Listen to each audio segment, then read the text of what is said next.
अब कंपैरिजन कैसा है ऊपर देख के बताना। अभी मैंने क्या होता है स्केलर फॉर्म में क्या लिखेंगे Q1 Q2 upon R square। इसी को अगर वेक्टर फॉर्म करना है तो Q1 Q2 upon R cube into ये वेक्टर फॉर्म है। अब सुनो वेक्टर फॉर्म में देखना बच्चों, वेक्टर फॉर्म में ये जो R वेक्टर होता है अभी मैंने क्या बोला पोजीशन वेक्टर होता है। अगर दो वेक्टर दिए हो तो इस R वेक्टर को लिख सकते हैं फाइनल वेक्टर माइनस इनिशियल। तो इसी फॉर्मूले में देख लो आप लोग, तो ये बन गया K Q1 Q2 अपॉन इधर क्या आता है R वेक्टर आता है। इस R को क्या लिख दिया R1 माइनस R2 और इसको क्या लिख दिया R1 माइनस R2 का होल क्यूब। मतलब यहाँ पर इसी फॉर्मूले में R की जगह क्या लिख दिया R1 माइनस R2। तो ये R1 vector minus R2 vector और यहाँ पर R1 vector minus R2 vector का होल क्यूब। तो इसको सब लोग लिख लो एक बार, ये भी वेक्टर फॉर्म ही है। ये जो लिखा ना वेक्टर फॉर्म उसी के नीचे लिख दो, जो भी बड़ा होगा उसको छोटे में मैनेज कर दो। तो जो वेक्टर फॉर्म हमने लिखा यहाँ पे करते चलना, तो K Q1 Q2 upon R cube into R vector को पोजीशन के टर्म्स में लिख दो R1 माइनस R2। ठीक है चलो हाँ ठीक है ना, वहाँ इसको खींच दो पर कोई दिक्कत नहीं। हाँ एक सेकंड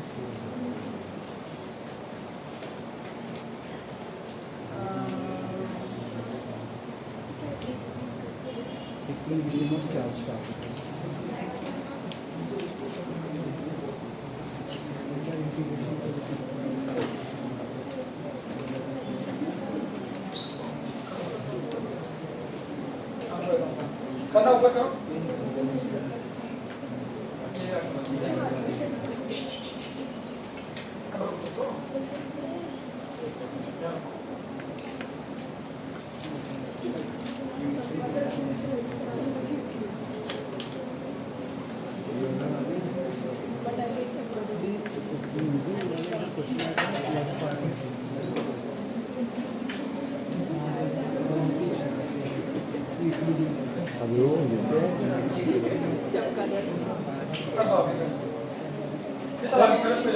क्वेश्चन आया था एक बार याद है आपको लीप में, जब लीप में एक बार नहीं आता ये वाला क्वेश्चन इलेक्ट्रोस्टैटिक वाला याद है आपको? मैं चलता हूँ। इसको सबको एक मिनट इसको रोकना। हाँ एक बार इसको पढ़ लेते हैं, वो जो पॉइंट है ना वो सब मैं इलेक्ट्रिक फील्ड के साथ लूंगा। हाँ सुनो अब यहाँ से कुछ पॉइंट अपने को क्या क्या सुनने को मिल रहे हैं कूलम्ब्स लॉ के बारे में, उसको देख लेते हैं एक बार। हाँ पहला पॉइंट देखो ये सही बात है, Coulomb's law is based on physical observation not logically derivable. मतलब ये कूलम्ब्स लॉ कोई प्रूफ नहीं, कूलम्ब्स लॉ एक फिजिकल ऑब्जर्वेशन पे बेस्ड है, तो ये ठीक है। दूसरा it is analogous to Newton's law. पता है F इज इक्वल टू जैसे G पर M2 अपॉन R स्क्वायर होता है, तो ये क्या है K Q1 Q2 upon R square. तो K Q1 Q2 upon R square चलेगा क्या? हाँ ये कौन सा फोर्स है ग्रेविटेशन। ये कौन सा है कूलम्ब फोर्स को क्या बोलेंगे इलेक्ट्रोस्टैटिक फोर्स बोलेंगे। तो इसका मतलब क्या है हमेशा ध्यान रखना कि ग्रेविटेशन और इलेक्ट्रोस्टैटिक में ग्रेविटेशन फोर्स को हम लोग वीक फोर्स कहते हैं, और जो ग्रेविटेशन फोर्स है उसकी वैल्यू कम होती है इसलिए वो वीक फोर्सेस है, बट इलेक्ट्रोस्टैटिक फोर्स की वैल्यू ज्यादा होती है। इसको कॉपी के ऊपर मार्क करना, एक क्वेश्चन यूज करेंगे equilibrium of charge particle. Copy को मार्क कर दो कि इलेक्ट्रोस्टैटिक और ग्रेविटेशन में हमेशा इलेक्ट्रोस्टैटिक फोर्स बड़ा होता है।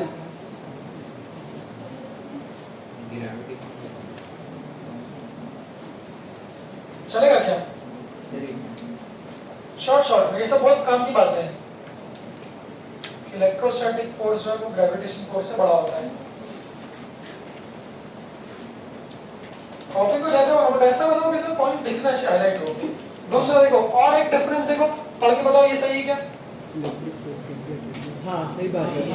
इलेक्ट्रोस्टैटिक फोर्स कैसा हो सकता है? रिपल्सिव भी और अट्रैक्टिव भी। पर ग्रेविटेशन हमेशा कैसा होगा? अट्रैक्टिव। तो न्यूटन ने कहा था कि दो बॉडीज हमेशा एक दूसरे को अट्रैक्ट करती हैं। तो gravitation is attractive but electrostatic can be both. देख लो ये नीचे वाला पॉइंट बहुत काम का है, इसको देखो पहले, ये वाला पॉइंट देखने की कोई जरूरत नहीं है। इस पॉइंट को मैं कुछ समझाना चाहता हूँ, देखो कैसे। मान लो मेरे पास दो मासेस है, सुनना बच्चों, 1 किलो का और दूसरा मासेस ये 2 किलो का। सुनो ना, कुछ और दूरी पे है। न्यूटन के अकॉर्डिंग ये क्या करेंगे? अट्रैक्ट करेंगे। क्यों? ग्रेविटेशन इज ऑलवेज बोलो अट्रैक्टिव, तो इनके बीच ग्रेविटेशन फोर्स हमेशा कैसा होगा? अट्रैक्टिव होगा। बोलना। अब सुनो, मान लो इस पे मैंने पॉजिटिव चार्ज दे दिया और इस पे भी मैंने कैसे दे दिया? पॉजिटिव दे दिया, तो क्या करेंगे? रिपल्सिव करेंगे। वो फोर्स कौन सा होगा? तो सुनो, चार्जेस के कारण ये रिपेल करेंगे, रिपल्सिव फोर्स होगा, बट मासेस के कारण क्या होगा? तो ओवरऑल ये पास आएंगे कि दूर जाएंगे? क्यों दूर जाएंगे? इसको आगे हम इक्विलिब्रियम बोलेंगे और ड्रॉप एक्सपेरिमेंट ड्रॉप करते हैं, उसमें इसको यूज करते हैं। ग्रेविटेशन और इलेक्ट्रोस्टैटिक क्या करते हैं हम लोग पहले से करते हैं, ठीक है? तो ध्यान रखना, हमेशा इलेक्ट्रोस्टैटिक फोर्स क्या होता है? बड़ा होता है। ये पॉइंट हो गया, ये हो गया, ये हो गया। अब सुनो, इस पॉइंट को पढ़ो जरा, बहुत इंपॉर्टेंट पॉइंट है, बहुत इंपॉर्टेंट।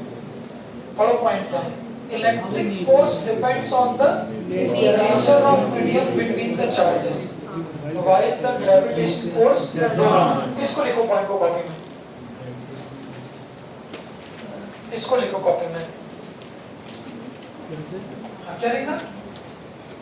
ऐसा लिखो, सेम टू सेम यही बताता क्या है नहीं है।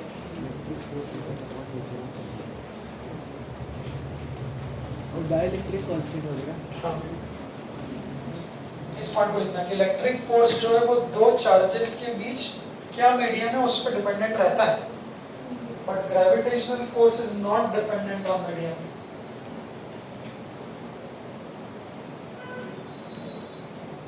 इसलिए कि कोई भी फ्लूइड इसलिए तो क्वेश्चन लिखा है कि अगर हमने हाई डेंसिटी या कम डेंसिटी वाले फ्लूइड में भी डाल दिया ग्रेविटेशन फोर्स एक ही रहता है।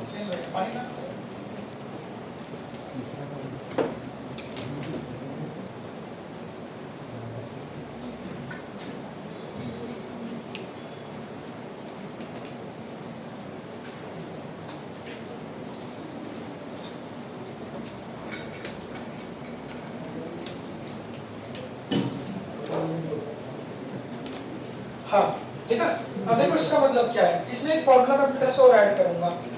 देखो इसका मतलब क्या है, सुनना सब लोग। इसका मतलब देखो क्या है, हमने बोला मान लो हमारे पास 1 किलो की बॉडी है, 2 किलो की बॉडी है। सुनना,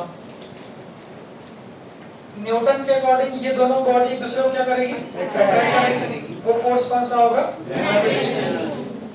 अभी इन दोनों के बीच मीडियम क्या है? एयर मतलब ऐसा है। अब थोड़ी अच्छे आवाज बोल, गंदी आवाज में ना अच्छी आवाज बोल रहा है ना। 1 किलो का, ये 2 किलो का है, इसके बीच एयर है, तो वो क्या करेंगे? अट्रैक्ट करेंगे। सो अब हम लोगों ने इन दोनों बॉडीज को पानी में डाल दिया।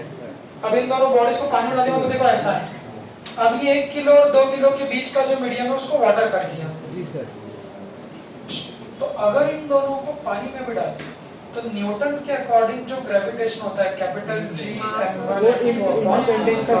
तो न्यूटन ये कहता है कि जो कैपिटल G वो यूनिवर्सल कांस्टेंट है। यूनिवर्सल कांस्टेंट का मतलब ये है कि उसकी वैल्यू हर जगह सेम है। तो जितना फोर्स एयर में लग रहा था उतना ही फोर्स किस में लगेगा? वाटर में। But in case of electrostatic देखो, ये चार्ज Q1 है, सुनो ये चार्ज भी Q2 है, दोनों पॉजिटिव पॉजिटिव तो क्या लगेंगे?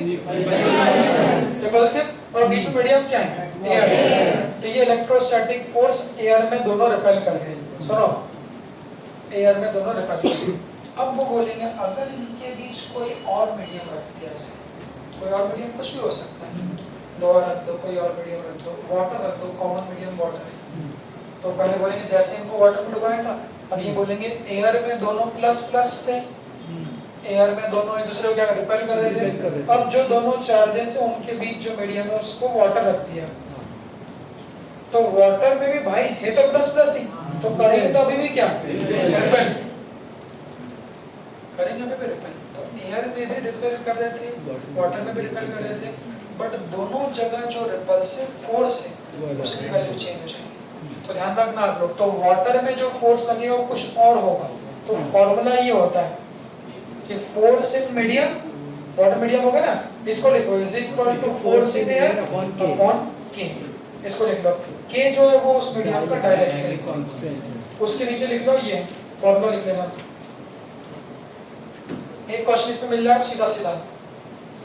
तो फर्क लिखा आप लोगों ने कि ग्रेविटेशन फोर्स मीडियम पर डिपेंडेंट नहीं है और इलेक्ट्रोस्टैटिक फोर्स जो है किस पे डिपेंडेंट है, मीडियम पे। तो लिख लो क्या लिखा कि मीडियम में जो फोर्स होता है वो कितना होता है, एयर में अपॉन के उस मीडियम का डायरेक्ट कांस्टेंट है। वाटर के लिए के की वैल्यू 81 है।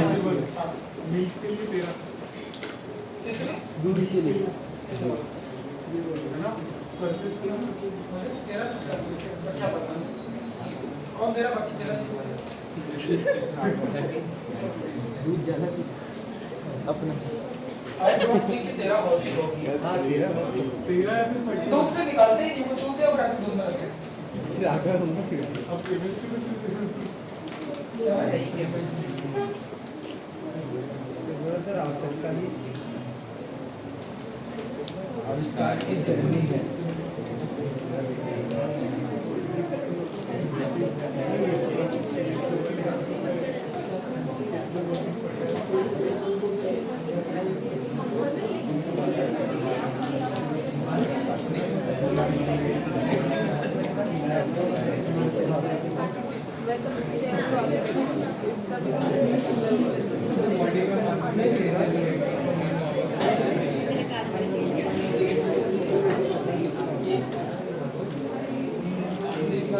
हाँ भाई ओ आओ देखा, अब सुनो, अब सुनो ना, सुनो एक मिनट, ये बहुत इंपॉर्टेंट पॉइंट्स हैं, ये सब क्वेश्चन है। देखो ये वाले सारे पॉइंट हो गए। अब इधर आओ, इधर आओ, देखो ये कंजर्वेटिव फोर्स डब्ल्यूपी पढ़ चुके हैं, क्योंकि आप तो सभी पढ़ चुके हैं, क्या बचा है, डब्ल्यूपी हम लोग पढ़ चुके हैं। और आप तो ये भी नहीं बोल सकते ये वाला चैप्टर होगा, हैं? अब ये भी नहीं बोल सकते ये चैप्टर आएगा तब बताऊंगा, वो चैप्टर आएगा तब बताऊंगा। हो गया सर। तो डब्ल्यूपी में कंजर्वेटिव और नॉन कंजर्वेटिव फोर्सेस पढ़ते हैं। कंजर्वेटिव फोर्स की फ्लिप साइड वहां पर याद करो लिखा है तुमने इलेक्ट्रोस्टैटिक फोर्स कंजर्वेटिव है। तो सुनो ये असर्शन रीजन का पॉइंट, इसको लिखो कॉपी में कि इलेक्ट्रोस्टैटिक फोर्स कंजर्वेटिव है और कंजर्वेटिव फोर्स में वर्क डन 0 होता है। कंजर्वेटिव डेफिनेशन ये लिखा थी कि work done is not dependent on path, तो उसको ऐड कर दो कि electrostatic force is conservative, therefore work done in one complete path is 0, क्योंकि एक पूरा चक्कर लगा के डिस्प्लेसमेंट 0 हो जाएगा और वर्क डन क्या होता है, फोर्स इनटू डिस्प्लेसमेंट, तो वर्क डन 0 हो जाएगा।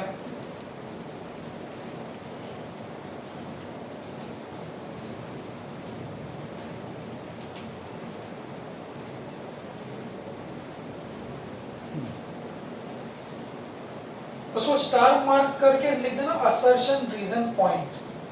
पीटी में पूछा है एक बार कि कौन सा नहीं conservative motion, conserve circular motion में भी क्वेश्चन है इसमें, इसको लिखना अच्छे से। Electrostatic force is a conservative force, therefore work done in one complete cycle is 0। ठीक है, ये सब एक एक दो क्वेश्चन आपको बुक में मिलेंगे, वो यहाँ पॉइंट में कवर कर रहा हूँ मैं, इसको लिख लिया। अब सुनो, इसके बाद एक क्वेश्चन बुक में इस भी पॉइंट पे से भी है, ऊपर देखिए, इस पॉइंट को पढ़ो एक बार जरा। Electric force between the two charges do not depend on neighbouring charges. अब सुनो, पहले इसको समझ लो फिर लिखना। एक बार ऊपर देखो, समझ लो। मान लो ये चार्ज +2 कूलम का है, सुनो, और ये चार्ज -3 कूलम का है। सबसे पहले बताओ, अट्रैक्ट करेंगे रिपेल करेंगे? अट्रैक्ट करेंगे। कूलम के अकॉर्डिंग दोनों के बीच में हम लोग फोर्स लिख सकते हैं, चलेगा क्या? मान लो दूरी 1 है, चलो 1 मीटर। बताओ पहले कितने से अट्रैक्ट करेंगे? फॉर्मूला क्या होता है? Q1 Q2 upon r square. अब जबरदस्ती घुसा के r³ मत लगाना, वेक्टर फॉर्म को भूल जाओ तो काम का टाइम पास था। दो चार्जेस के बीच लगने वाले फोर्स की वैल्यू हमेशा क्या होती है? K Q1 Q2 upon r square. तो K आपको पता है, Q1 कितना है? +2, Q2 कितना है? -3 अपॉन r स्क्वायर। r कितना है? 1। तो K की वैल्यू कितनी थी? 9 × 10⁹ अब देखो वैल्यू लिख रहे हैं तो साइन नहीं आएगी, तो 2 × 3 अपॉन दूरी कितना है? 1 का स्क्वायर दिख रहा है ना pen 5.4 f is equal to देखो k क्यों उधर लिखो दिख जाएगा ना देख लो देखो यार दिखाई नहीं 9 into 10 to the power 9 k q1 कितना है प्लस माइनस मत लो q1 q2 upon r square बोलो कितना होगा 6 9 54 तो जो अट्रैक्टिव फोर्स होगा वो कितना होगा 54 into 10 to the power 9 Newton ये किसके बीच है दो चार्ज अभी मीडियम कौन सा है तो एयर में इन दोनों के बीच लगने वाला अट्रैक्टिव फोर्स कितना होगा बड़ा ध्यान सुनना चलेगा मैंने अभी क्या बताया था अगर इन दोनों के बीच वाटर डाल दूंगा तो वाटर डाल दूंगा तो k टाइम्स कम हो जाएगा चलो ये भी कर लेते हैं अगर वाटर में लिखता तो वाटर में फोर्स क्या होता है एयर में इतना ना फॉर्मूला क्या force in medium is equal to force in air upon k तो वाटर का डायरेक्ट कांस्टेंट तो वाटर में फोर्स कम हो जाएगा ठीक है ना चलो ये पॉइंट हो गया अब सुनो एक और पॉइंट क्या है ध्यान से सुनो ध्यान से अभी ये पॉजिटिव और नेगेटिव जो एयर में है हमने बोला अभी ये एयर में इतने फोर्स से अट्रैक्ट कर रहे हैं 54 into 10 to the power 9 Newton से एक दूसरे को क्या कर रहे हैं अट्रैक्ट कर रहे हैं सुनो ध्यान से एक दूसरे को अट्रैक्ट कर रहे हैं मतलब क्या ऐसा बोल सकता हूँ ऊपर देखो ना क्या ऐसा बोल सकता हूँ कि ये +2 कूलम का इस -3 कूलम को कितने फोर्स से 54 into 10 to the power 9 से क्या कर रहा है अट्रैक्ट ऐसा करे ना ये वाला इसको क्या कर रहा है अट्रैक्ट कर रहा है और ये वाला भी क्या कर रहा है इसको अट्रैक्ट कर रहा है अब सुनो सवाल कैसा बनेगा सुनेगा वो बोलेंगे इस +2 के पड़ोस में मैंने एक +4 कूलम और रख दिया ऐसा कर रहे हो पहले +2 -3 था ये +2 वाला क्या कर रहा था -3 वाला क्या कर रहा था अट्रैक्ट कर रहा था कितने से अट्रैक्ट कर रहा था 54 into समझे ना अब हमने क्या किया इस +2 के पास में क्या कर दिया एक और +4 रख दिया तो मुझे बताना नेबरिंग आगे नेबरिंग पड़ोसी तो अगर इस +4 कूलम के पड़ोसी को इसके पास रख दिया तो मुझे क्या इन दोनों के फोर्स में कोई फर्क पड़ेगा क्या इन दोनों के बीच तो वही फोर्स लगेगा 54 into 10 to the power 9 हाँ बट इस पे अगर पूछोगे तो फर्क पड़ेगा क्यों अब इस पे कौन लगाएगा ये भी लगाएगा सोचो इसको कौन अटैक करेगा +2 वाला भी और +4 वाला दोनों पॉजिटिव दोनों ही क्या करेंगे इसको खींचेंगे तो कहने का मतलब क्या है कि जब कोई नेबरिंग चार्ज को रख देते हैं तो इन दोनों के बीच लगने वाला फोर्स तो सेम ही रहेगा बट इस पे अगर बात करेंगे तो इस पे लगने वाला फोर्स क्या होगा बढ़ भी सकता है और कम भी हो सकता है तो अब इसको पढ़ो क्या लिखा है electric force between the two charges do not depends on the neighbouring charges तो अब इसके पास में भी रख सकते हो अब इसके पास -4 रख दोगे हाँ सर तो ये तो इन दोनों के बीच जो रहेगा वो हमेशा क्या रहेगा आपका सेम रहेगा तो इसको लिख लो पॉइंट को electric force between the two charges is independent of the neighbouring charges neighbouring charge कुछ भी रख दो उन दोनों के बीच का फोर्स सेम रहेगा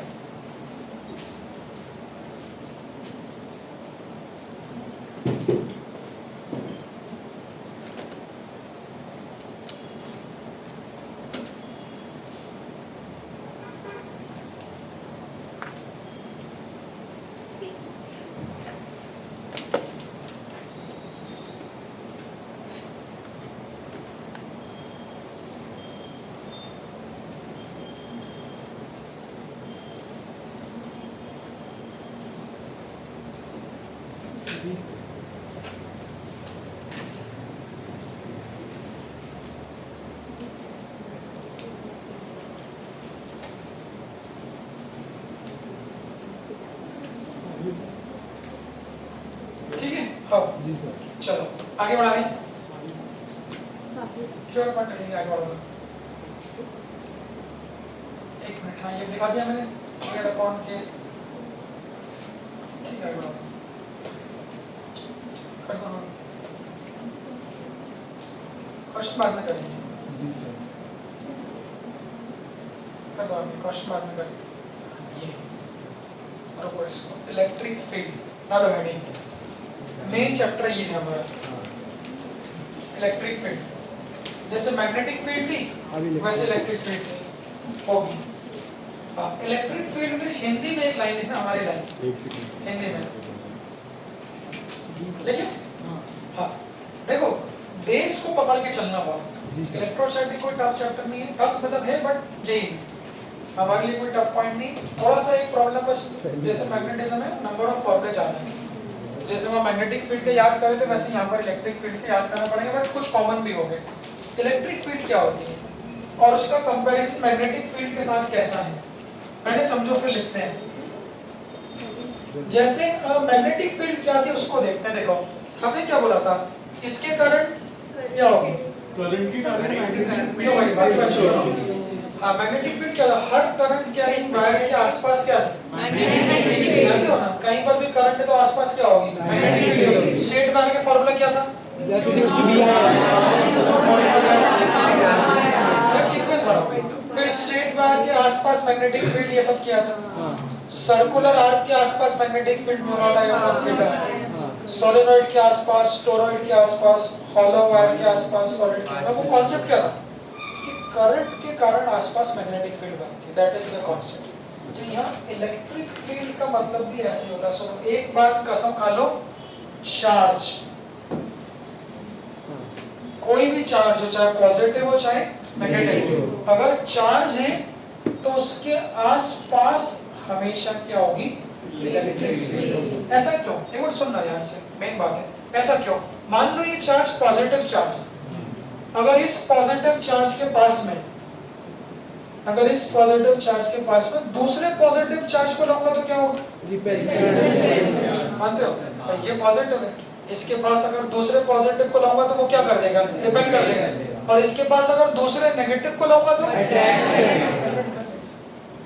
हर चार्ज के आसपास एक रीजन होता है, एक एरिया होता है जहां तक वो दूसरे चार्ज पे क्या लगाएगा, फोर्स लगाएगा। फील्ड का मतलब क्या है, जहाँ तक इफेक्ट पड़े, जहाँ तक इफेक्ट फील्ड का मतलब रीजन तो होगा। तो हर चार्ज के आसपास वो रीजन जहां पर वो दूसरे चार्ज को रिपेल भी कर सकता है, रिपेल कब करेगा, और अटैक भी कर सकता है। That region is called electric field. उसको लिखो हिंदी में ऐसा लिखना, जहां चार्ज है वहां इलेक्ट्रिक फील्ड है, दैट्स द पॉइंट। जहां चार्ज है वहां इलेक्ट्रिक फील्ड, जहां चार्ज है वहां इलेक्ट्रिक फील्ड है। चार्ज का जहाँ तक इफेक्ट पड़ेगा वो इलेक्ट्रिक फील्ड है। हाँ, चार्ज का इफेक्ट इलेक्ट्रिक फील्ड है। क्या पहले, जहां चार्ज है वहां इलेक्ट्रिक फील्ड है, पहला पॉइंट। दूसरा पॉइंट लिखना, इलेक्ट्रिक फील्ड मतलब, इलेक्ट्रिक फील्ड मतलब, फील्ड मतलब चार्ज के अराउंड वो एरिया। इलेक्ट्रिक फील्ड मतलब चार्ज के अराउंड वो एरिया, वो एरिया जहां वो दूसरे चार्ज पर फोर्स लगाएगा, जहां वो दूसरे चार्ज पर फोर्स लगाएगा।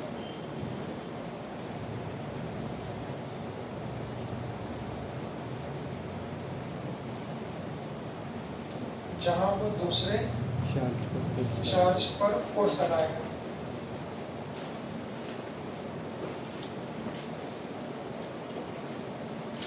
समझे? हाँ, अब देखो, अब ऊपर देखो, इलेक्ट्रिक फील्ड निकालने का बेसिक फॉर्मूला क्या होता है, जो मैंने यूनिट्स एंड डायमेंशन लिखाया था। कहीं पर भी अगर इलेक्ट्रिक फील्ड की वैल्यू निकालना है तो उसका फॉर्मूला होता है फोर्स अपॉन चार्ज, कि कितना फोर्स लग रहा है डिवाइडेड बाय चार्ज से मल्टीप्लाई कर दो। इसको लिख लो, ये फंडामेंटल फॉर्मूला है। Electric field is equal to force upon charge. तो यहाँ से इलेक्ट्रोस्टैटिक फोर्स लिखने का फॉर्मूला क्या बनेगा, ऊपर देखो क्या बन जाएगा इलेक्ट्रोस्टैटिक फोर्स लिखने का, Q इंटू E। इसको लिखो,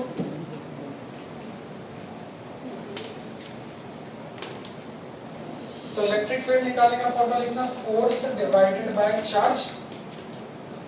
तो इलेक्ट्रोस्टैटिक फोर्स निकालने का formula Q into E। Electric field की यूनिट भी लिख सकते हैं, यूनिट फोर्स की यूनिट न्यूटन, चार्ज की कूलम, तो न्यूटन पर coulomb is the SI unit of electric field.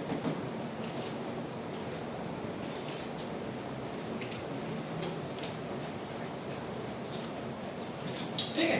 हाँ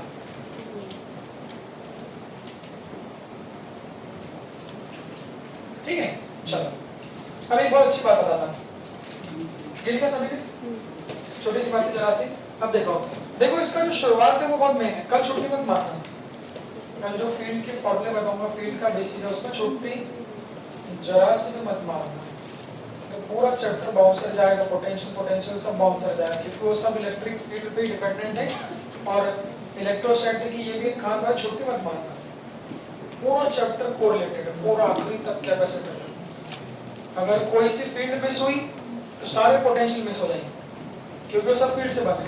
अगर पोटेंशियल और फील्ड मिस हुई तो कैपेसिटर पढ़ने का कोई मतलब ही नहीं, वो तो पूरे यही फॉर्मूले वापस से यूज होंगे, तो ऐसे छुट्टी मत मारना, बस यही एक प्रॉब्लम है, तो फिर आप बोलोगे टफ है, बाकी सब में उतना कोरिलेशन नहीं रहता, थोड़ा बीच बीच में छूट जाता है, बट यहाँ पूरा कोरिलेशन है। अब सुनो, हमारे पास इलेक्ट्रोस्टैटिक फोर्स निकालने के हमेशा दो फॉर्मूले होते हैं।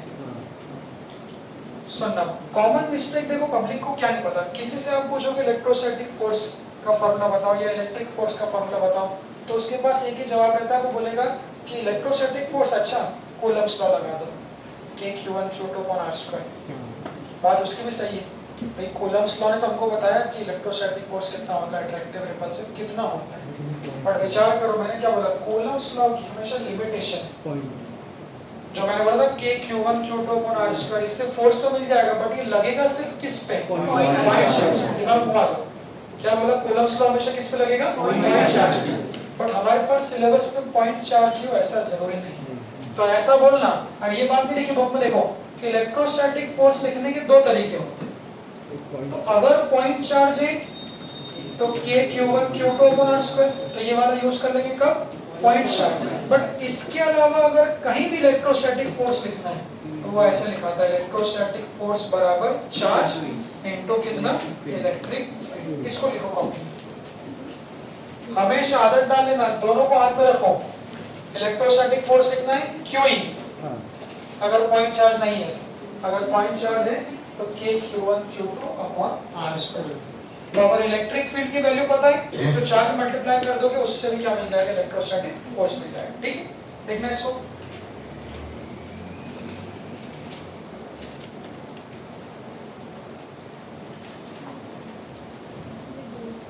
देखा क्या,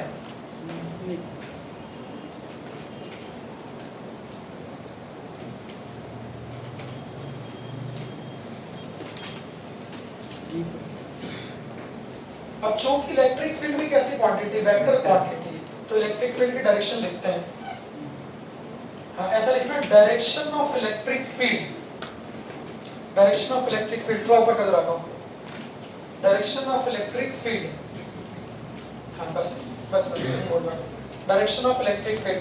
देखो डायरेक्शन ऑफ इलेक्ट्रिक फील्ड बहुत मेन है, बहुत मेन है। देखो डायरेक्शन ऑफ इलेक्ट्रिक फील्ड कैसे बनाएंगे, कॉपी पेन छोड़ के ऊपर देखना, बहुत मेन है डायरेक्शन, ध्यान से देखना। देखो इलेक्ट्रिक फील्ड की डायरेक्शन कैसे बनाएंगे, इलेक्ट्रिक फील्ड की डायरेक्शन समझने के लिए बुक वाले कॉन्सेप्ट लाए टेस्ट चार्ज का। सुनो, टेस्ट चार्ज पे चार्ज हमेशा पॉजिटिव होता है और उसे Q0 से रिप्रेजेंट करते हैं। अब सुनो ध्यान से, सबसे पहले इसके नाम में काम छुपा है, टेस्ट चार्ज। चार्ज को चेक कर, टेस्ट का मतलब है कि यार ये वाला चार्ज जो है ये कोई चीज टेस्ट करने के लिए इस्तेमाल हो रहा है। अब क्या चीज टेस्ट करने इस्तेमाल हो रहा है, तो इलेक्ट्रिक फील्ड की डायरेक्शन। तो सबसे पहले कोई बात बोले टेस्ट चार्ज क्यों इस्तेमाल कर रहा है, तो क्या बोलेंगे, यूज्ड टू फाइंड क्या, डायरेक्शन, बोलो डायरेक्शन किसकी, ऑफ इलेक्ट्रिक फील्ड। और पॉइंट क्या है, टेस्ट चार्ज पे हमेशा चार्ज कैसा होगा, पॉजिटिव होगा, और उसको रिप्रेजेंट किससे करेंगे, प्लस के से। अब सुनो कहानी क्या है, दो बातें मैं एक साथ पैरेलल बोलूंगा हमेशा, दो बातें, और उसी के धीरे धीरे हम लोग 2-3 दिन आगे डालेंगे। तो पहली बात मेरी हमेशा रहेगी कि कहाँ होगी इलेक्ट्रिक फील्ड, ऐसा मैं बोलूंगा। तो आपको बोलना, आपको सोचना है कि कहीं भी अगर चार्ज होगा तो चार्ज के आसपास क्या होगी, इलेक्ट्रिक फील्ड। जैसे ये पेन पकड़ लो, अगर इस पेन को मैं बहुत सारे चार्ज दे दूंगा तो पेन को बहुत सारे चार्ज दे दूंगा तो पेन के आसपास भी क्या होगी, इलेक्ट्रिक फील्ड। सही है, तो क्या बोलोगे, इलेक्ट्रिक फील्ड कहाँ होगी, जहां भी बॉडी पे क्या होगा, चार्ज होगा। अब इस बॉडी पे दो चार्ज हो सकते हैं, कौन कौन से, हो सकता है इस इस बॉडी पे पॉजिटिव चार्ज दे दो या इस बॉडी पे नेगेटिव चार्ज, इस पे मंथन करो, सोचो, उस मोड में आ जाओ कि कहीं भी कैसा भी चार्ज दिख गया, मतलब उसके आसपास फील्ड है, अब उस बॉडी पे पॉजिटिव चार्ज भी हो सकता है, उस बॉडी पे नेगेटिव चार्ज भी हो सकता है, चलेगा क्या? अब मुझे उस फील्ड की डायरेक्शन पता करनी है कि किधर है डायरेक्शन। तो डायरेक्शन पता करने के लिए मैंने एक मार्केट में बंदा हायर कर लिया, वो जो बंदा है वो मेरा टेस्ट चार्ज है। टेस्ट चार्ज मुझे हमेशा बता देगा कि फील्ड की डायरेक्शन क्या है, और टेस्ट चार्ज पे चार्ज हमेशा कैसा लेंगे? पॉजिटिव। अब देखो कैसे, फॉर एग्जांपल मान लो कहीं पर मेरे पास ये एक चार्ज रखा है प्लस Q1, ये मैंने एक बॉल को पॉजिटिव चार्ज दे दिया, क्या बोलते हैं बच्चे, देखना, मैंने इस बॉल को पॉजिटिव चार्ज दे दिया, मुझे आपको बताना है इस पॉइंट पे फील्ड की डायरेक्शन किधर होगी, मुझे ये पूछना है, ध्यान सुनना, मुझे ये पूछना है कि इसके कारण इस पॉइंट P पे इलेक्ट्रिक फील्ड की डायरेक्शन क्या होगी। सबसे पहले जवाब दो, इसके कारण इलेक्ट्रिक फील्ड होगी, कैसे पता चला? उसको 2-3 दिन तक बार बार बोलो, फील्ड कहाँ पे होगी? जहाँ चार्ज हो। तो इस बॉल पे चार्ज है ना, तो इस चार्ज के कारण इस बॉल के आसपास क्या होगी? इलेक्ट्रिक फील्ड होगी। मुझे क्या करना है? उस फील्ड की डायरेक्शन पता करना है, तो उसमें मैंने किसको ऐड कर लिया? Test charge. अब दूसरी बात ये पकड़ के रखना, एक तो क्या, जहाँ चार्ज है वहाँ फील्ड है, दूसरी बात ये पकड़ के रखना, कहीं भी इलेक्ट्रिक फील्ड की डायरेक्शन लिखना बहुत इंपॉर्टेंट है। कहीं भी फील्ड की डायरेक्शन लिखना है तो वहां उस टेस्ट चार्ज को ले जाकर रख दो, तो जो मार्केट से हमने चार्ज हायर किया उसको वहां रख दो। तो अगर बच्चों में आपसे बोलूंगा इस पॉइंट P पे फील्ड की डायरेक्शन बताओ, तो आप इस पॉइंट P पे किसको रख दोगे? टेस्ट चार्ज को रख दोगे। टेस्ट चार्ज की वैल्यू कितनी है? Plus Q1। तो मुझे बताओ कि ये टेस्ट चार्ज को ये चार्ज किधर फोर्स लगा है? भाई इस पे भी चार्ज कैसा है? पॉजिटिव। इस पे भी चार्ज कैसा है? पॉजिटिव। तो ये वाला चार्ज जो है वो इस टेस्ट चार्ज को अपने से क्या करेगा? दूर की ओर रिपेल करेगा। मतलब इस पॉइंट P पे जो फील्ड की डायरेक्शन होगी वो इससे कैसी होगी? अवे फ्रॉम द बॉडी, इधर होगी, इधर। तो इस पॉइंट P पे फील्ड की डायरेक्शन इधर होगी। अब मुझे बताओ, यही अगर मैं पॉजिटिव की बजाय नेगेटिव कर देता तो ये जो चार्ज होता है, ये चार्ज इस पॉइंट P पे अगर फील्ड पूछेगा तो यहाँ क्या रख दोगे? Test charge. तो अब ये नेगेटिव चार्ज इस टेस्ट चार्ज को अपने से क्या होगा? तरफ खींचेगा। तो यहाँ से कंक्लूजन क्या ले? कंक्लूजन क्या ले? पॉजिटिव चार्ज से, पॉजिटिव कोई भी बॉडी पे अगर पॉजिटिव चार्ज है तो पॉजिटिव चार्ज के कारण जो फील्ड की डायरेक्शन होती है वो क्या होती है? Away from the body. और नेगेटिव चार्ज के कारण क्या होती है? Towards the body. और एग्जांपल लो, जैसे अगर मैं ये मेरे पास प्लास्टिक का है, अगर मैं इस प्लास्टिक के मेरे ढक्कन को बहुत सारा पॉजिटिव चार्ज दे दूं, कहीं से भी लाओ पॉजिटिव दे दो, तो अगर इस प्लास्टिक के ढक्कन को मैं पॉजिटिव चार्ज दे दूं तो फील्ड कहाँ होगी? सबसे पहले फील्ड कहाँ होती? इलेक्ट्रिक फील्ड कहाँ होती? तो ढक्कन पे चार्ज है ना, तो चार्ज के आसपास इधर भी और चार्ज के आसपास इधर भी क्या होगी? इलेक्ट्रिक फील्ड होगी। चलेगा? अगर मैं यहाँ एक टेस्ट चार्ज रख दूंगा तो इसमें पॉजिटिव चार्ज दिया, यहाँ टेस्ट चार्ज तो क्या होगा? टेस्ट चार्ज मतलब पॉजिटिव। तो यहाँ अगर मैं टेस्ट चार्ज रख दूंगा तो ये ढक्कन जिस पे चार्ज कैसा है? Positive charge. तो ये ढक्कन इस टेस्ट चार्ज क्या करेगा? दूर भगाएगा। मतलब इसके कारण जो इलेक्ट्रिक फील्ड होगी वो ऐसी होगी, इधर इधर रख दूंगा तो भी क्या होगा? दूर भगाएगा। बट अगर इस पे नेगेटिव होता तो नेगेटिव होता तो ये ढक्कन क्या करता? टेस्ट चार्ज को अपनी तरफ बुला लेता और इधर से भी क्या होता? अपनी तरफ बुला लेता। सो द पॉइंट इज कि पॉजिटिव चार्ज्ड बॉडी, कोई भी पॉजिटिव चार्ज बॉडी हो, वो हमेशा टेस्ट चार्ज को अपने से दूर भगाती है। समझ रहे? हमेशा टेस्ट चार्ज को अपने से क्या करेगी? दूर भगाएगी। दूर भगाएगी मतलब जो फील्ड की डायरेक्शन है वो क्या होगी? दूर की तरफ। किससे? बॉडी से। कौन सी बॉडी? ये तो कैसा चार्ज है? पॉजिटिव। विचार करो। और यही अगर नेगेटिव होता तो पॉइंट क्या लिखूंगा? कोई भी बॉडी, कोई भी, ये लो पेन, अब इस पेन को पॉजिटिव दे दो, तो अगर पेन को पूरा पॉजिटिव चार्ज दे दोगे तो पेन भी क्या करेगा? सारे टेस्ट चार्ज को दूर भगाएगा।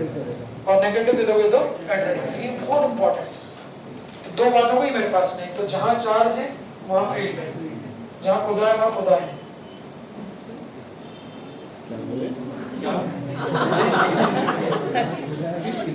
ये क्या बोलते हैं? जहां जहां खुदा है वहां खुदा है। अच्छा खुदा है समझे कि समझे नहीं समझे चलो जानते हैं सुनो हाँ तो पॉइंट क्या पहला पॉइंट चार्ज है चार्ज है उसके आसपास क्या है इलेक्ट्रिक फील्ड है और दूसरा पॉजिटिव चार्ज के करंट फील्ड की डायरेक्शन अवे होती है इसको लिखो तो कॉपी में क्या लिखा कुछ लिखा हाँ डायरेक्शन में लिखना डायरेक्शन में ऐसा लिखना डायरेक्शन में ऐसा लिखना सुनो ऐसा बच्चों ऐसा बनाओ कि पॉजिटिव चार्ज के कारण इलेक्ट्रिक फील्ड अवे होती है सुनो ना ऐसा बनाओ पॉजिटिव चार्ज के कारण इलेक्ट्रिक फील्ड अवे होती है क्योंकि वो टेस्ट चार्ज को रिपेल करता है और सारी नेगेटिवली चार्ज बॉडी के कारण इलेक्ट्रिक फील्ड टुवर्ड्स होती है क्योंकि वो नेगेटिव को अट्रैक्ट करता है अक्षत अभी ना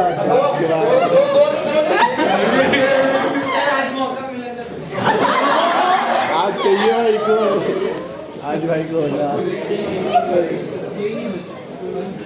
जाओ तुम भी चले जाओ कौन है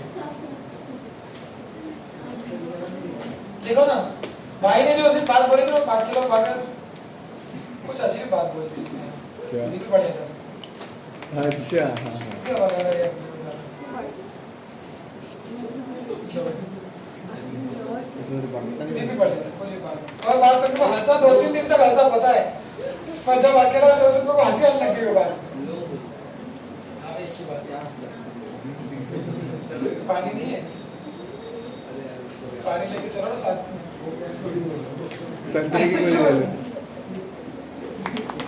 चलो क्या लिखा भाई तुमने फील्ड की डायरेक्शन में पॉजिटिव चार्ज के कारण अवे होती है और नेगेटिव चार्ज के कारण फील्ड क्या होती है टुवर्ड्स होती है ठीक है ना हाँ चलो आर्या को कौन सी लड़की पे डालना है कैटेगरी में सिंपल की इंग्लिश की मीडियम की तेज आर्या बहुत ये सीधी है नहीं आर्या बहुत सीधी है उस दिन झगड़ा की थी छोटा बड़ा झगड़ा तो उसमें करो छोटी बच्ची है बड़ी नहीं हुई आर्या कि रोज पड़ोस क्या बोलते हैं नहीं आर्या सीधी है एक तो जल्दी हो गया उसको पूछा दुख रही है क्या पूछा तो पूछा अलग खिलाड़ी है सही बोला ना इतने बेहतर अलग खिलाड़ी टॉप क्लास बहुत बहुत डीप है सो मैं बीवी क्या बोली थी बता आपको मैं पूछा तो मेरे को बोली वो लास्ट में एक लड़का बैठा था हेल्दी वो बोली मुझे बहुत अच्छा लगा वो बोली सब मतलब अच्छे से सुन की बातें नावे नहीं नावे तो लास्ट में बैठा था ना वो लास्ट में जो लड़का बैठा था वो ध्यान सुन रहा था वो ध्यान से देख रहा था वो मुस्कुरा रहा था वो अच्छा बच्चा लगा मुझे मैंने क्यूट गाय है वो देखा क्या लिखा पॉजिटिव चार्ज करंट फील्ड की डायरेक्शन अवे और नेगेटिव करंट टुवर्ड्स सुनो इसको पढ़ो ए काट लिया अक्षर की दुखी का पूछ इसको पढ़ो क्या तुम दोनों कहोगे बेटा अक्षर को दुख रहा है थोड़ा सा दुख रहा है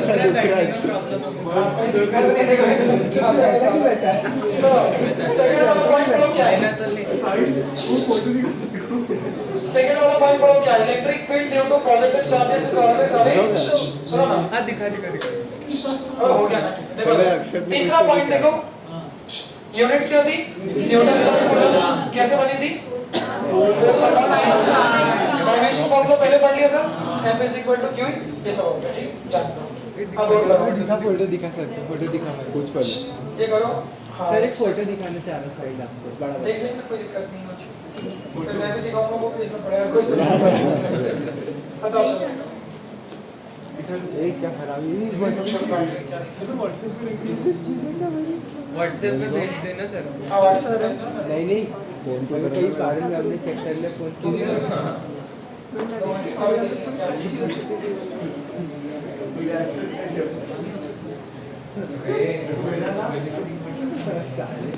सर ये वो बोल रही है तो आप समझ रहे उठा इसमें कर रहे हैं स्काउट कैरेक्टर में जा रहा है सर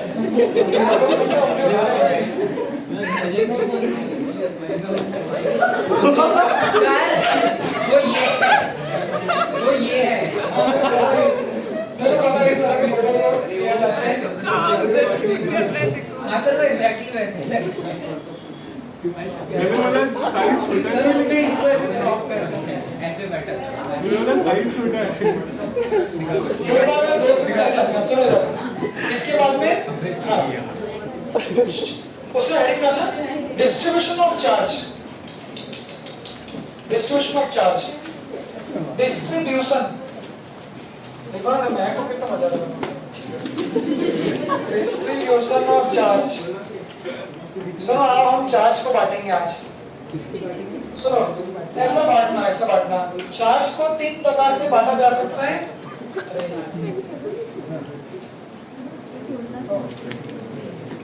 सुनो क्लासिफिकेशन करना क्लासिफिकेशन। अबे वो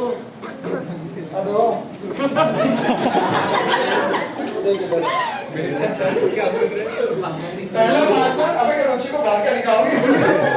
पहला पार्टनर लाइन चार्ज लिखो। दूसरा लिखो सरफेस चार्ज डेंसिटी। भी मस्त है, इससे अच्छा वो ही नहीं मिलेगा। Line charge and surface charge. तीसरा लिखना वॉल्यूम चार्ज डेंसिटी। एक सेकंड उस सकते में मेरा सर लाइन चार्ज डेंसिटी जल्दी लिखो बेटा क्लासिफिकेशन करके लिखना है। Line charge density surface charge density और तीसरा है वॉल्यूम चार्ज डेंसिटी। सुनो बच्चों सिंबल लिखना। लाइन चार्ज डेंसिटी का सिंबल होता है लैम्बडा। सरफेस चार्ज डेंसिटी का होता है सिग्मा और वॉल्यूम चार्ज डेंसिटी का होता है रो। लाइन चार्ज सरफेस चार्ज और वॉल्यूम चार्ज चलेगा।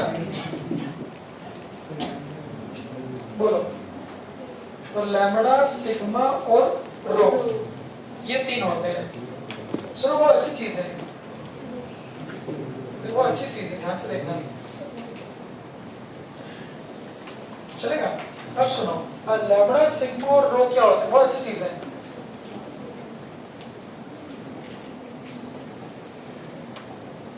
सुनो इसको थोड़ा अपने को बॉडी यूज करते हैं। देखो इन तीनों में क्या फर्क होता है, एक बार ऊपर देखो, ध्यान से देखो, सुनो गंभीरता की बात है। अगर मैं आपको कहूं कि मुझे चार्ज देना है, पेपर में कोई सा भी रख देता मैं सोचेगा भाई भाई भाई भाई तुम लोग कर देते ना ढूंढ रहा कौन से पैसे निकालूं क्या निकालूं। देखो इधर अगर मैं आपको कहता कि मुझे किसी चीज पे चार्ज डिस्ट्रीब्यूट करना है, सुनना तो चार्ज डिस्ट्रीब्यूट में कैसे कैसे कर सकता हूं उस पे देखना। सुनो तो मेरे पास पहला तरीका होता है चार्ज किसी लाइन पे दे दो। लाइन पे देने का मतलब देखो क्या है, लाइन मतलब वायर पे या लेंथ पे। अब देखो वैसे दुनिया में कोई ऑब्जेक्ट बनने टूटे सबका कुछ ना कुछ वॉल्यूम होता है।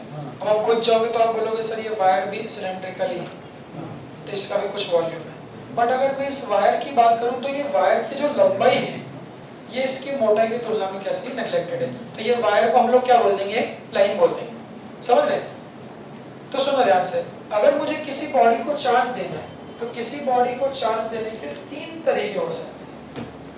या तो चार्ज लाइन पे दे दो, लाइन कैसी है 1D 2D 3D 1 डायमेंशन। या फिर चार्ज किस पे दे दोगे, एरिया पे। एरिया मतलब क्या हो गया 2D हो गया, तो सरफेस पे दे सकते हैं या फिर किस में दे सकते हैं, वॉल्यूम में दे सकते हैं, वॉल्यूम 3D हो गया। तो इस तरह से ध्यान रखना कि चार्ज को डिस्ट्रीब्यूशन के 3 तरीके हो सकते हैं, ध्यान से। तो लीनियर चार्ज डेंसिटी, लीनियर मतलब जब चार्ज लाइन पे बटाओ। सरफेस चार्ज डेंसिटी मतलब जब चार्ज 2D सरफेस पे बटाओ।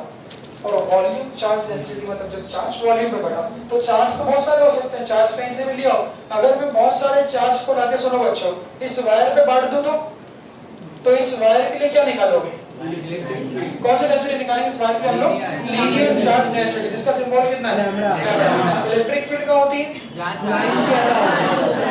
तो अगर इस वायर पे मैं चार्ज बांट दूंगा तो क्या होगा, इसके आसपास क्या होगी, इलेक्ट्रिक फील्ड। अगर पॉजिटिव चार्ज बांटूंगा तो पॉजिटिव पॉजिटिव चार्ज है तो वो क्या करेगा, दोनों लाइन, और नेगेटिव है तो पास हो जाएगा। तो जब लाइन पे बांटेंगे तो हम लोग लैम्बडा कैलकुलेट करते हैं। ध्यान सुनना, अगर वही चार्ज में इस पेपर पे बांट दूं तो लाओ चार्ज, देखो लाओ चार्ज बहुत सारे, और वो चार्ज बहुत सारे लाके मैंने किस पे बांट दिए, पेपर पे। तो अगर पेपर पे बांट दूंगा तो पेपर कैसा है, टू डायमेंशन। टू डायमेंशन क्यों है, लेंथ है और वेट है, इस पेपर की कोई मोटाई नहीं। तो अगर वो चार्ज में पेपर पे बांटूंगा तो सरफेस चार्ज डेंसिटी निकलेगी। सिंबल देखो, सिग्मा सरफेस पे बटाए तो सिग्मा। अच्छा इसमें लैम्बडा क्यों नहीं निकाला,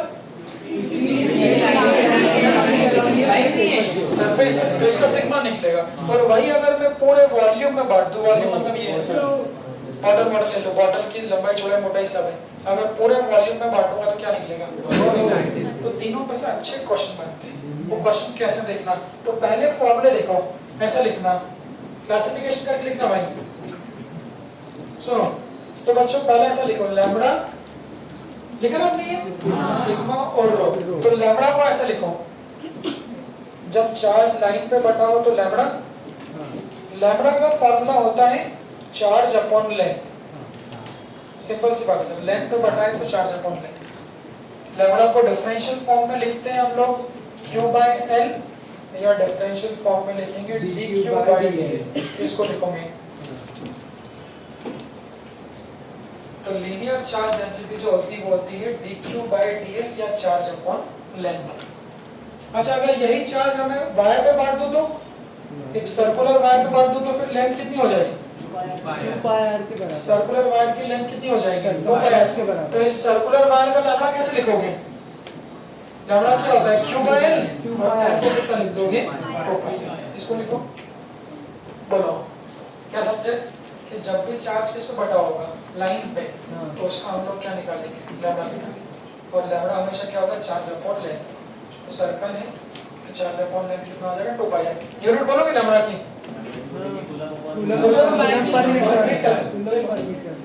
कूलम पर मीटर। हाँ लिखते चलो।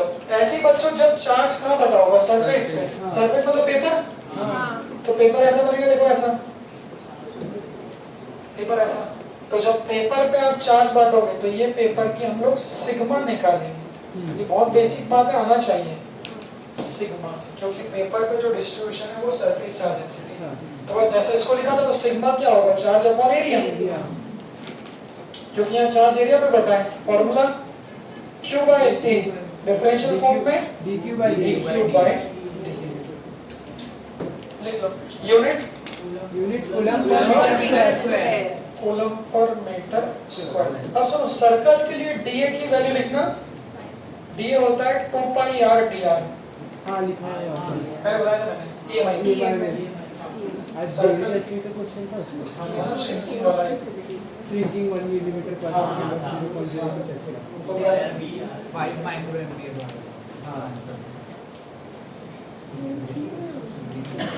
सुनो 1 अक्टूबर से स्टार्ट होता मंथ की बात से 31 तक, 1 महीना, एक रिपीटर में भी एक प्लान बनाया फुल सिलेबस का। तुम्हारे उसमें भी जो डेली टेस्ट का है वो एक फुल सिलेबस प्लान बनाएंगे, ताकि 31 अक्टूबर तक जो मैं बोला था कि हमारा जाने के पहले एक बार सिलेबस रिव्यू हो जाए 12th। तो 31 अक्टूबर तक, 2 अक्टूबर से 31 तक डेली टेस्ट का एक प्लान बना दूंगा, हमको बना दिए। 31 अक्टूबर को फुल सिलेबस 11 12 है किसी 12 किसको बोला फुल सिलेबस हमारे के? हाँ बोलते रहते 12th ही आएगा ऑब्वियसली। तो जब तक फुल आए, जब तक अपना फुल भी हो जाए एक बार। रोज 20 क्वेश्चन दूंगा, topic by topic daily test. Bio में नए क्वेश्चन, बायो में फुल आने वाला है 11 12 दोनों। केमिस्ट्री भी फुल आने वाला है, बोल चुके हैं सर, ये साले सोता रहते हैं। केमिस्ट्री में तो ये भी दिक्कत है कि आपको पता है सिलेबस क्या रहा है, ऑर्गेनिक में तीसरा आधा, ऑर्गेनिक में आधा, इनऑर्गेनिक में सारे आधा, इनऑर्गेनिक में आधा।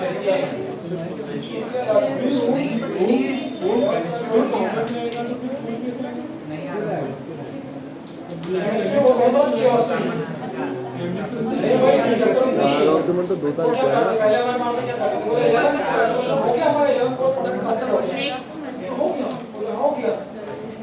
फिर पता चला क्या वो 11 का ऑर्गेनिक बचा है, तो वो क्यों नहीं करा है? मैंने बोला सबको नहीं, 12 के ऑर्गेनिक से मैच करके 12 में करेंगे। बचे 11 के ऑर्डिनेट तो फिर हो क्यों क्या बोल रहे हो गया ना सर इनऑर्डिनेट फिजिकल अरे उनका पूरा केमिस्ट्री एक है फिर कोई बोले कि हमारा 11th हो गया पूरा कंप्लीट बस इनऑर्डिनेट थोड़ा सा बचा है तो क्या बचा है तो बोले सर वो एस और पी ब्लॉक और मैग्नेटिक क्वांटम बेसिस हमने थोड़ा सा आधा इनऑर्डिनेट है बहुत बड़ा है। फिर बोले ये क्यों नहीं क्या बोले 12th में करेंगे डी और एफ के साथ में ये कुछ अलग ही पिक्चर है सुनो इसके बाद रो लिखना रो को क्या होगा सुनो जब चार्ज वॉल्यूम में बढ़ेगा पूरा हाँ तो रो निकालेंगे रो का फॉर्मूला क्या होगा फिर चार्ज बाय वॉल्यूम देखो इसको डिफरेंशियल फॉर्म में dq by dt और स्फीयर के dv का फॉर्म लिख लेना 4 pi r square into dr unit coulomb पर मीटर क्यूब। इसको देखो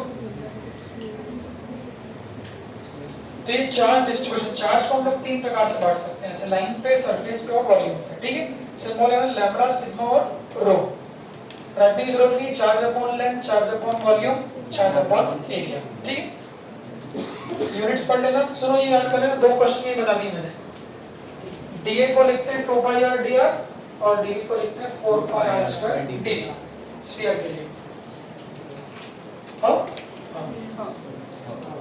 चलो इसके बाद लिखना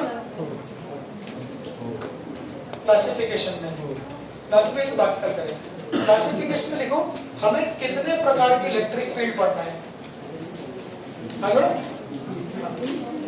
हमें कितने प्रकार की इलेक्ट्रिक फील्ड पढ़ना है हाँ नाम जानना बहुत जरूरी सुनो ये लिखो point 4 electric field and it's type नहीं ऐसा लिखो क्लासिफिकेशन ऑफ इलेक्ट्रिक फील्ड ये सिंपल लिखते हो इलेक्ट्रिक फील्ड का इलेक्ट्रिक फील्ड के कितने प्रकार के फॉर्मूले पढ़ना है आपको सबसे पहले हमको पढ़ना है पॉइंट चार्ज के कारण फिर हमको पढ़ना है सर्कुलर आर्क के कारण सुनो उसके बाद हमको पढ़ना है रिंग के कारण रिंग के कारण केस यार दो सेंटर पर और एक्सिस पर मैग्नेटिक फील्ड क्या है सेंटर पे एक्सिस म्यू नॉट है ना यार इस पर छेड़ो x square plus r square कारण सेंटर पे पावर 3 कराता हूं यार इसको लिखो 1 2 3 चौथा है वायर के कारण इलेक्ट्रिक फील्ड जैसे मैं पढ़ते हैं mu naught by upon 4 pi r lambda sin बनाए बेटा यहां पे पढ़ेंगे ना वायर के कारण वायर पॉइंट चार्ज सर्कुलर उसके कारण फिर अब आएगा स्फीयर हाँ तो कंडक्टिंग में दो स्फीयर लिखना हॉलो स्फीयर और सॉलिड स्फीयर जैसे मैं हॉलो वायर सॉलिड वायर लिखते थे ना सेम टू सेम यहाँ पर इसके बाद फिर लिखना नॉन कंडक्टिंग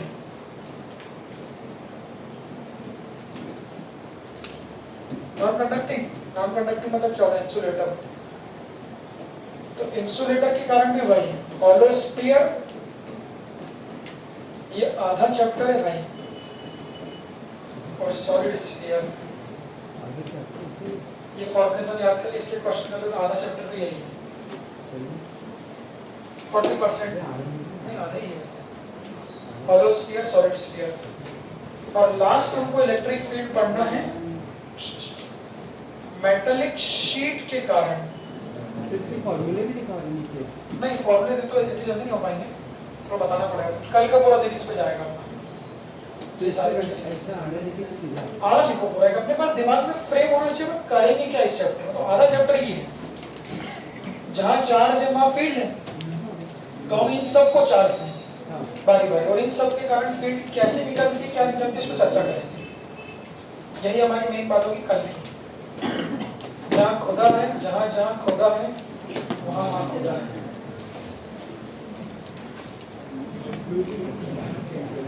अरे बीच में खुदाई नहीं हुई थी अरे यूपी में खुदा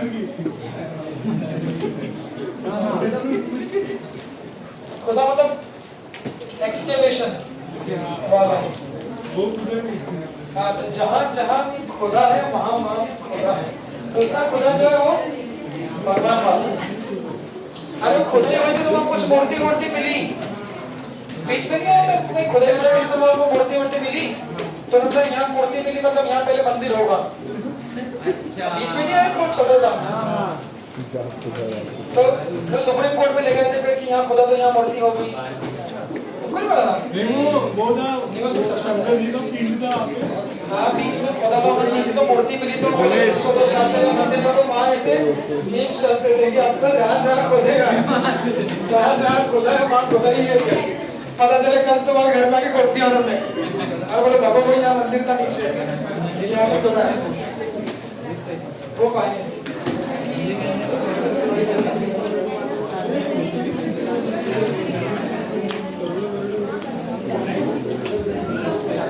ठीक है बेटा,